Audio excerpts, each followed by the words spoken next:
नमस्कार, मैं सूरज सिंह और आप देख रहे हैं हमारे YouTube चैनल जिसका नाम है सूरज सर की पाठशाला। हमारे चैनल पर आप सभी का बहुत बहुत स्वागत है। आज 4 फरवरी है और आज ही के दिन साल 1922 में देश में एक ऐसी घटना घटित हुई जिसने न केवल ब्रिटिश भारत के सत्ताधीशों बल्कि लंदन में मौजूद ब्रिटिश सरकार को भी हिलाकर रख दिया था। हम बात कर रहे हैं असहयोग आंदोलन के दौरान तब के संयुक्त प्रांत और आज के उत्तर प्रदेश के गोरखपुर जनपद में घटित चौरा चौरी विद्रोह की घटना की। आज के इस वीडियो में हम जानेंगे कि आखिर क्या कारण थे जो चौरी चौरा क्षेत्र के अनपढ़ और देहाती लोगों ने ब्रिटिश हुकूमत के प्रतीक पुलिस थाने समेत उसके 22 पुलिसकर्मियों को जलाकर मार डाला था, और उन कारणों को भी जानेंगे जिनकी वजह से ये इतनी बड़ी घटना घटित हुई थी। और इस विद्रोह के बाद हुई पुलिसिया कार्रवाई से लेकर विद्रोहियों को फांसी होने तक के उन सभी अनकहे और अनसुने पहलुओं की पड़ताल करेंगे जिनके बारे में आज से पहले शायद ही आपने कहीं पढ़ा या सुना होगा। तो बने रहिए हमारे साथ। आज के इस वीडियो में चौरा चौरी विद्रोह की घटना के बारे में विस्तार से जानने के लिए हमें इतिहास के पन्ने पलटते हुए कुछ साल पीछे जाना होगा। देश में अंग्रेजी राज के दौरान भारतीय राष्ट्रीय कांग्रेस के नेताओं के द्वारा देश की आज़ादी का आंदोलन चलाया जा रहा था, और तभी साल 1915 में दक्षिण अफ्रीका से महात्मा गांधी का भारत आगमन होता है। और भारत आने के बाद गांधी जी ने कांग्रेस ज्वाइन की, कांग्रेस में शामिल हुए और अंग्रेज़ों के खिलाफ 1920 में असहयोग आंदोलन शुरू कर दिया। अंग्रेज़ों के खिलाफ आंदोलन में मुसलमानों का भी साथ लेने के लिए गांधी जी ने असहयोग के साथ साथ खिलाफत आंदोलन को भी उसके साथ जोड़ दिया, जिससे बहुत सारे मुसलमान भी आंदोलन के साथ जुड़ गए। आंदोलन की शुरुआत देश में हुई और विभिन्न प्रांतों में प्रांतीय कमेटियां, जिला कमेटी, तहसील कमेटी और सबसे निचले स्तर पर मंडल कमेटियों का गठन किया गया। साल 1921-22 में गोरखपुर जनपद में भी जिला कांग्रेस और खिलाफत कमेटी बनाई गई। खिलाफत और असहयोग आंदोलन की खबर डुमरी खुर्द नाम के गांव में भी पहुंची। ये डुमरी खुर्द गांव गोरखपुर जनपद के चौरा थाने के अंतर्गत आता था और थाने से लगभग 3 किलोमीटर की दूरी पर मौजूद था। डुमरी खुर्द गांव में लाल मोहम्मद, नजर अली, भगवान अहीर, अब्दुल्ला और विक्रम के बुलावे पर गोरखपुर जिला कांग्रेस और खिलाफत कमेटी के उपाध्यक्ष नियाज अहमद उर्फ हाकिम अली 13 जनवरी 1922 को शुक्रवार के दिन गांव पहुंचते हैं और गांव में जाकर वहां बड़े से बगीचे में सभा करके असहयोग और खिलाफत आंदोलन की मंडल कमेटी का गठन करते हैं। इस मौके पर नियाज अहमद उर्फ हाकिम अली ने एक भाषण दिया जिसमें उन्होंने वहां के लोगों से स्वयं कपास उगाने, धागा बुनने, कपड़ा बुनने और उसी कपड़े को पहनने की अपील की। उन्होंने गांव वालों को आपसी झगड़े आपस में ही निपटाने और थाने व जमींदार के यहाँ ना जाने के साथ साथ शराब और ताड़ी पीना छोड़ने की भी सलाह दी थी। और अपने भाषण के अंत में उन्होंने ये कहकर वहाँ मौजूद लोगों को असहयोग और खिलाफत आंदोलन में स्वयं सेवक बनने को कहा था कि जब स्वराज्य आएगा तो सभी स्वयं सेवकों को प्रति बीघा जमीन के बदले 4 आना कर देना होगा और उसे 8 आना की आमदनी होगी। उनकी ये बात सुनकर उस दिन सभा में मौजूद बहुत सारे लोगों ने स्वयं सेवक के रूप में अपना नाम लिखा दिया और अंत में हाकिम आरिफ ने स्वयं सेवकों से चंदा और चुटकी वसूल करके जमा करने को कहा। और जमा चंदा नगद पैसे के रूप में और चुटकी या मुठिया 1 मुट्ठी अनाज के रूप में स्वयं सेवकों द्वारा घर घर से लिया जाता था, जिसे बेचकर नगद धनराशि खिलाफत और कांग्रेस कमेटी के जिला मुख्यालय भेज दी जाती थी। हाकिम आरिफ के गाँव से चले जाने के बाद स्थानीय स्तर पर काफ़ी संख्या में स्वयं सेवक बनाए गए। स्वयं सेवकों की संख्या पर्याप्त हो जाने और उन्हें प्रशिक्षित करने के बाद यानी ट्रेनिंग देने के बाद बारी आई स्वयं सेवकों द्वारा धरना देने के काम शुरू करने की। चौरी चौरा की घटना से लगभग 8-10 दिन पहले डुमरी खुर्द गांव का शिकारी नाम का स्वयं सेवक नजर अली से मिलता है और दोनों ने तय किया कि हम 30-32 स्वयं सेवकों को लेकर मोडेरा गांव में लगने वाले साप्ताहिक बाजार चलेंगे और वहां होने वाली शराब, ताड़ी, मांस और मछली की बिक्री को रोकने के लिए धरना देंगे। तय योजना के मुताबिक नजर अली, विक्रम, सुखदेव और भगवान अहीर नाम के स्वयंसेवक अन्य स्वयंसेवकों को इकट्ठा करके शनिवार को लगने वाले मुडेरा के साप्ताहिक बाजार में धरना देने पहुंचे। लेकिन स्थानीय जमींदार बाबू संत बख्श सिंह के कारिंदों ने उन्हें चेतावनी देकर वहां से भगा दिया। जमींदार बाबू संत बख्श सिंह के आदमियों की चेतावनी के बाद स्वयं सेवक बाजार से चले गए, लेकिन फिर भी जमींदार के आदमी आशंकित और चौकन्ने बने रहे। दोबारा से दोपहर बाद जैसे ही संत बख्श सिंह के आदमियों ने भगवान अहीर और उसके कुछ साथियों को बाजार में घूमते हुए देखा तो पास में ही मौजूद चौरी चौरा थाने के दरोगा को सूचना दे दी। इस बार भगवान अहीर और उनके 2 साथी अपने निजी काम से बाजार गए हुए थे। सूचना मिलने के बाद सूचना पाकर चौरा थाने का इंचार्ज दरोगा गुप्तेश्वर सिंह तत्काल कार्रवाई करने के लिए पुलिस बल के साथ मुंडेरा बाजार में जमींदार संत बख्श सिंह के कार्यालय पर पहुंच गया और सिपाहियों को बाजार में भेजकर भगवान अहीर और उसके आदमियों को पकड़वा लिया। चौरी चौरा का दरोगा गुप्तेश्वर सिंह पहले से ही भगवान अहीर से चिढ़ा हुआ था। उसका मानना था कि जब भगवान अहीर सरकारी खजाने से पेंशन पा रहा है तो गैर कानूनी संगठन में काम क्यों कर रहा है। दरोगा ने भगवान अहीर के सरकारी खजाने से पेंशन भोगी होने के बावजूद भी असहयोग आंदोलन में भूमिका निभाने के लिए उसके साथ गाली गलौज भी किया था और उसकी पेंशन रुकवाने तक की धमकी दी थी। जमींदार संत बख्श सिंह के कारिंदे रघुवर दयाल द्वारा दरोगा को भगवान अहीर के खिलाफ भड़काने के बाद दरोगा अपना आपा खो बैठा और उसने तीनों स्वयंसेवकों को बेंत और थप्पड़ से मार मार कर लहूलुहान कर दिया। पिटाई से भगवान अहीर की पीठ पर 2 घाव बन गए। शेष 2 स्वयंसेवकों को मामूली चोटें आईं। वैसे भी पिछले कुछ महीनों से चौरी चौरा के दरोगा गुप्तेश्वर सिंह का स्वयंसेवकों के प्रति रवैया बहुत ज़्यादा हिंसक होता जा रहा था। इसकी एक वजह यह थी कि 16 जनवरी 1922 को सरदार नगर के पास सरैया गांव के स्वयंसेवकों के नाम पते की जानकारी लगाई जा रही थी और इसके विरोध में स्वयंसेवकों ने उसी दिन एक सिपाही की पिटाई कर दी। इस घटना के बाद पुलिस और ज़्यादा आक्रोशित हो गई और कांग्रेसी कार्यकर्ताओं के साथ बहुत अधिक कठोरता और क्रूरता से पेश आने लगी। उसी की प्रतिक्रिया में दरोगा गुप्तेश्वर सिंह ने 1 फरवरी को कुछ स्वयंसेवकों की पिटाई की थी, जिसमें मुख्य रूप से भगवान अहीर था। जिस दिन स्वयंसेवकों को जमींदार बाबू संत बख्श सिंह के 2 कारिंदों ने मुंडेरा बाजार से भगाया था, उसी दिन स्वयंसेवक अगले शनिवार को बाजार में और अधिक तादाद में आकर धरना देने की धमकी देकर गए थे और इसी धमकी की आशंका को देखते हुए जमींदार संत बख्श सिंह ने अपने कारिंदे अवधू तिवारी और शीतला प्रसाद को गोरखपुर कलेक्टर के पास बाजार की सुरक्षा के लिए भेजा था। कलेक्टर शुक्रवार के दिन मिला और उसने सुरक्षा व्यवस्था का आश्वासन दिया था।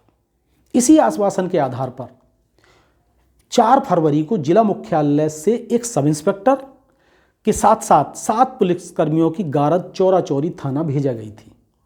दूसरी ओर बुधवार के दिन 1 फरवरी 1922 की शाम को डुमरी गांव में ही शिकारी के घर स्वयंसेवकों की एक बैठक हुई, जिसमें गांव के महादेव, खेलीभर, भगवान अहीर, लाल मोहम्मद, मुंडेरा बाजार के रामस्वरूप बरई और डुमरी खुर्द के नजर अली समेत कुछ अन्य लोगों ने हिस्सा लिया था। इसमें खेलीभर उर्फ खिलावन भर ने 4 फरवरी 1922 के चौरा चौरी विद्रोही में पुलिस फायरिंग में मारे गए थे और बाकी सभी को अभियुक्त बनाया गया। नजर अली ने बैठक में मौजूद स्वयंसेवकों से जानना चाहा कि 1 फरवरी को दोपहर को मुंडेरा बाजार में क्या हुआ था, जिसके जवाब में लाल मोहम्मद ने दरोगा द्वारा भगवान अहीर, रामस्वरूप बरई और महादेव को अकारण पीटे जाने की घटना की जानकारी दी। इस मौके पर भगवान अहीर ने अपनी पीठ के घाव भी सभी को दिखाए थे। उसके बाद उस मीटिंग में यह तय किया गया कि दूसरे मंडल के स्वयंसेवकों के पास इस आशय का पत्र भेजा जाना चाहिए कि वे एक बड़े समूह में इकट्ठा होकर आएँ, जिससे कि हम स्वयंसेवकों के साथ चलकर दरोगा से ये पूछें कि उसने हमारे आदमियों को क्यों मारा था और अकारण हमें क्यों मारता रहता है। अगले दिन बृहस्पतिवार यानी 2 फरवरी को सुबह सूरज उगने के 2 घंटे बाद स्वयंसेवकों की एक बार फिर डुमरी गांव में शिकारी के घर पर मीटिंग होती है। उस दिन पड़ोसी मंडलों के स्वयंसेवकों को बुलाने के लिए 5 पत्र लिखे गए और एक 11 सदस्यीय कमेटी बनाई गई। पत्र में लिखा गया कि पत्र प्राप्त करने वाला स्वयंसेवक अपने साथ कम से कम 100 से 150 स्वयंसेवकों को 4 फरवरी की सुबह को होने वाली सभा में लेकर आएंगे। 4 फरवरी 1922 को होने वाली सभा के लिए डुमरी खुर्द के बिहारी पासी के दरवाजे के सामने मौजूद खलिहान की जगह को चुना गया। 4 फरवरी की सभा में आने वाले स्वयंसेवकों के जलपान की व्यवस्था के लिए घर घर से गुड़ इकट्ठा किया गया था, जैसा कि पूर्वांचल में अतिथियों के आने पर किया जाता है। और ये भी तय किया गया कि जब सभी स्वयंसेवक आ जाएंगे तो सबसे पहले चौरा थाने चलेंगे और दरोगा गुप्तेश्वर सिंह से पूछेंगे कि वह आए दिन अकारण हमें क्यों पीटता रहता है, और अगर वो हमें जेल भेजना चाहता है तो सभी अपनी सामूहिक गिरफ्तारी देंगे, और अगर वह गिरफ्तार नहीं करता है तो उसके बाद उत्तर दिशा में मौजूद मुडेरा बाजार जाकर वहाँ मांस, मछली, ताड़ी, शराब और गांजा आदि की बिक्री को रोकने के लिए धरना दिया जाएगा। 13 जनवरी 1922 को डुमरी खुर्द में मंडल कार्यालय की स्थापना के बाद दूसरी बार 4 फरवरी को एक बार फिर इतनी बड़ी सभा का आयोजन किया जा रहा था।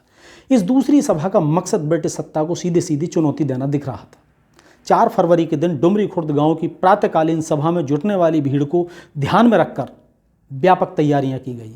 सुभाष चंद्र कुशवाहा द्वारा अपनी किताब चौरी चौरा विद्रोह और स्वाधीनता आंदोलन, इस किताब में किए गए उल्लेख के अनुसार इस कार्यक्रम के मुताबिक 4 फरवरी 1922 को सुबह 8 बजे लगभग 500 से 600 स्वयंसेवक सभा स्थल पर जमा हो चुके थे।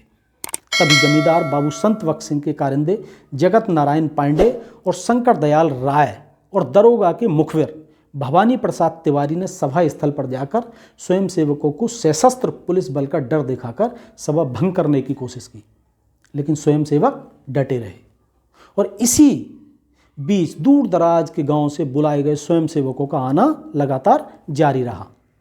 ये लोग होशियारी का परिचय देते हुए 6-6 के छोटे समूहों में सभा स्थल के लिए आ रहे थे। प्रत्येक गांव से एक स्वराज्य का झंडा लाया गया था।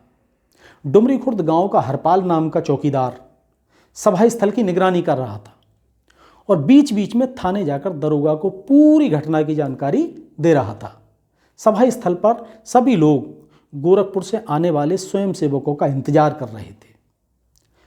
जब दिन की दोनों रेलगाड़ियां गुजर गईं और गोरखपुर से स्वयंसेवकों के ना आने पर भी ये तय किया गया कि उनके बिना ही जुलूस निकालने का काम किया जाना चाहिए। सभा की अध्यक्षता नजर अली और लाल मोहम्मद कर रहे थे। सभा में तब लगभग 1000 से 1500 लोगों की भीड़ जमा हो चुकी थी। उस दिन शनिवार होने के कारण मुडेरा और भोपा गांव का साप्ताहिक बाजार भी था, तो इसलिए आसपास के बहुत सारे ऐसे लोग जो बाजार करने आए थे वह भी उत्सुकता बस भीड़ का हिस्सा बन गए और इस तरह भीड़ की संख्या लगभग 2000 से 2500 के बीच पहुंच चुकी।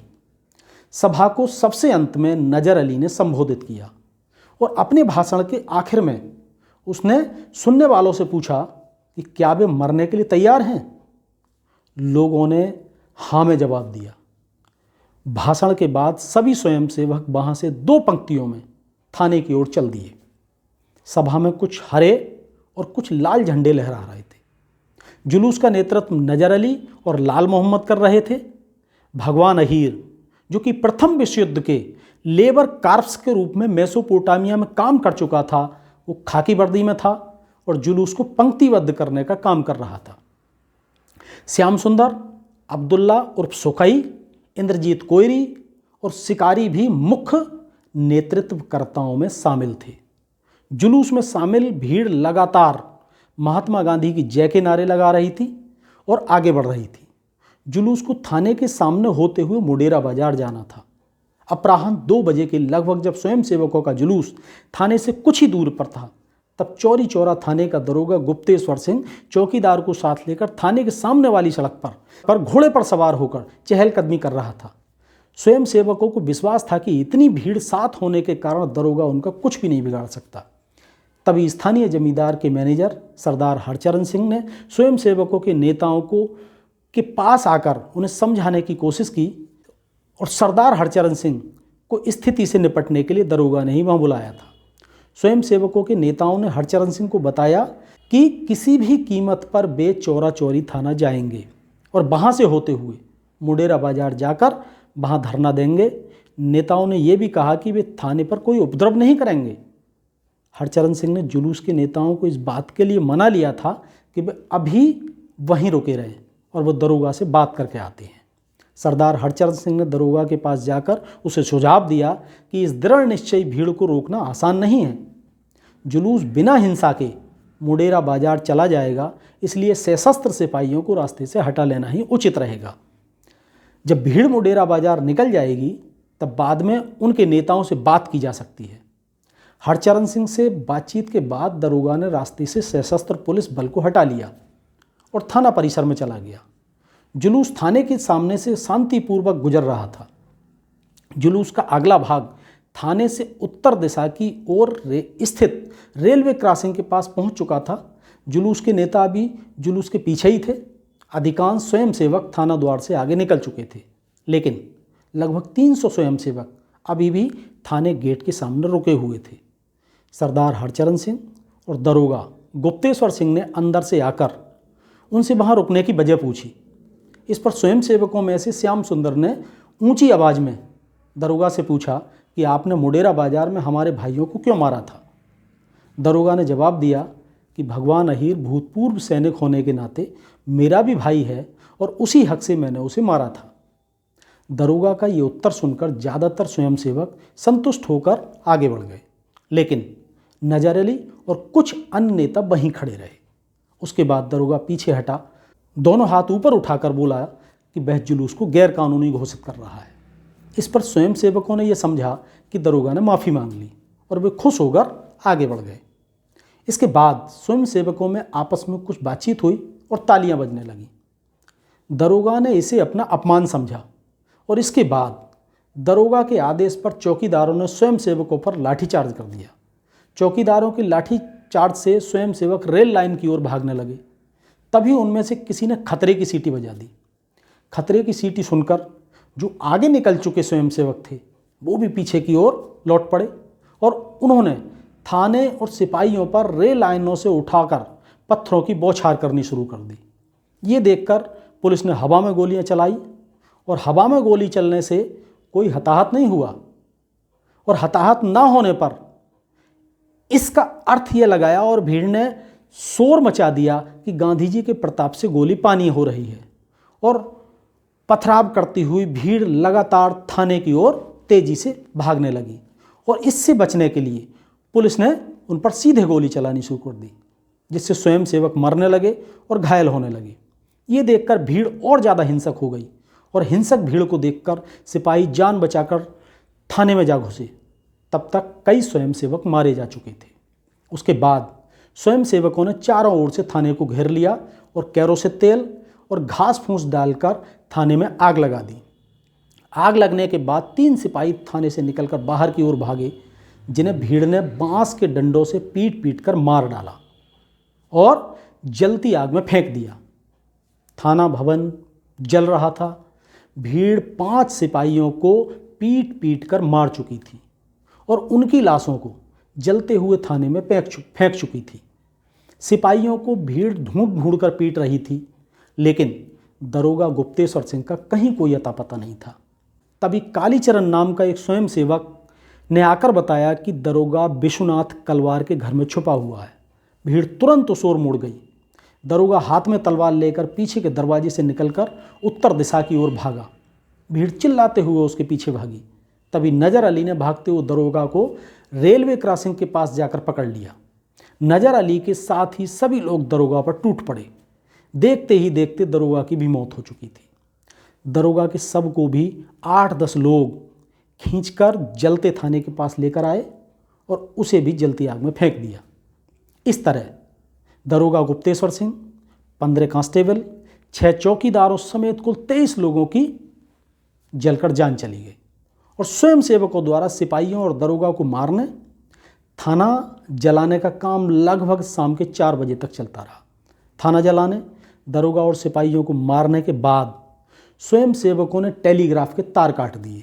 रेल पटरियां उखाड़कर मुख्यालय से संपर्क पूरी तरह से काट दिया। इसके बाद स्वयंसेवकों ने चौरी चौरा, रेलवे स्टेशन और पोस्ट ऑफिस पर तिरंगा झंडा फहरा दिया। इस तरह कुछ घंटों के लिए चौरी चौरा क्षेत्र ब्रिटिश हुकूमत से आज़ाद हो चुका था। इस उत्साह में ब्रिटिश हुकूमत को सबक सिखाने वाले स्वयंसेवक इसके संभावित खतरे से पूरी तरह वाकिफ थे। इसलिए वे अपने अपने घर जाने के बाद परिवार से विदा लेकर जंगलों में या अपने रिश्तेदारों के यहाँ जाकर छुप गए। दंगे के समय चौरा थाने का एक कांस्टेबल सिद्दीकी भागने में सफल रहा था और उसी ने शाम को 6 बजे 7 मील दूर बरही थाने जाकर चौरा थाना जलाए जाने की सूचना दी, जिस पर वहाँ के इंचार्ज ने कुसम्मी रेलवे स्टेशन से 2 टेलीग्राम मुख्यालय भेजे। उसके बाद ही गोरखपुर के कलेक्टर मिस्टर AP कोलेट और कार्यवाहक पुलिस अधीक्षक मिस्टर गणपत सीताराम खेर को इस घटना की जानकारी मिल सकी। उस दिन गोरखपुर के पुलिस अधीक्षक मिस्टर स्टेनले मेयर्स छुट्टी पर थे। सूचना मिलने के बाद ही कलेक्टर, कार्यवाहक पुलिस अधीक्षक मिस्टर खेर समेत 40 सशस्त्र पुलिस के जवानों के साथ रात को 9 बजे चौरा थाना पहुंचा और अपनी निगरानी में मारे गए जवानों के शवों को सील करवाया। अगले दिन 5 फरवरी से 11 जनवरी तक पुलिस अधीक्षक पूरे इलाके में लगातार छापेमारी करते रहे। 11 फरवरी से जांच का प्रभार मिस्टर खेर के स्थान पर बहराइच के उप पुलिस अधीक्षक खान बहादुर अशफाक हुसैन को सौंप दिया गया। अशफाक हुसैन ने कार्यभार ग्रहण करते ही गिरफ्तारियों की कार्रवाई तेज कर दी। गिरफ्तार व्यक्तियों में से कई को सरकारी गवाह बनाया गया। इस आंदोलन से व्यथित होकर गांधी जी ने असहयोग आंदोलन वापस ले लिया, जिसकी कुछ नेताओं ने आलोचना भी की। नामजद सभी अभियुक्तों पर जिला न्यायालय में मुकदमा चलाया गया। सेशन कोर्ट के जज H.E. होल्म्स ने 9 जनवरी 1923 को 430 पृष्ठों के निर्णय में 172 अभियुक्तों को फांसी की सजा सुनाई। इस आदेश की पूरी दुनिया में तीखी प्रतिक्रिया हुई और तीखी आलोचना हुई। जाने माने वामपंथी मानवेंद्र नाथ राय ने सेशन कोर्ट के फैसले के विरोध में दुनिया भर के वामपंथियों को खड़ा किया। उन्होंने ब्रिटिश लेबर पार्टी से चौरा चोरी के अभियुक्तों के बचाव में आने की अपील भी की। फांसी के फैसले के खिलाफ इलाहाबाद उच्च न्यायालय में अपील की गई। उच्च न्यायालय द्वारा अपील पर सुनवाई मुख्य न्यायाधीश एडवर्ड ग्रीनवुड मियर्स और सर थियोडोर पिगॉट की बेंच कर रही थी, जिसका फैसला 30 अप्रैल 1923 को आया। उच्च न्यायालय का निर्णय आने तक 172 में से 2 अभियुक्तों की जेल के अस्पताल में मौत हो चुकी थी। उच्च न्यायालय ने 170 में से 19 अभियुक्तों को ही फांसी की सज़ा बरकरार रखते हुए उन्हें फांसी दिए जाने का आदेश दिया और कुछ को 2-2 साल, कुछ को 8 साल, तो कईयों को आजीवन कारावास के रूप में काले पानी की सज़ा सुनाई गई। अधिकतर को बरी कर दिया गया। ऐसे ही अनेकों गुमनाम बलिदानियों की कुर्बानी की बदौलत देश 15 अगस्त 1947 को आज़ाद हो पाया। देश की आज़ादी के काफ़ी समय बाद इन बलिदानियों को स्वतंत्रता सेनानी का दर्जा मिल पाया। स्थानीय स्तर पर आज भी इनके बलिदान के किस्से लोकगीतों के रूप में गाए जाते हैं। यह था चौरा चौरी विद्रोह की मार्मिक और ऐतिहासिक घटना। आपको ये वीडियो कैसी लगी हमें कमेंट करके ज़रूर बताएं। वीडियो को लाइक करें, शेयर करें और यदि अभी तक आपने चैनल को सब्सक्राइब नहीं किया है तो सब्सक्राइब करने के साथ ही घंटी के बटन को अवश्य दबा दें ताकि नई वीडियो तुरंत मिल जाए। तो मिलते हैं ऐसे ही किसी अन्य वीडियो के साथ। तब तक के लिए नमस्कार।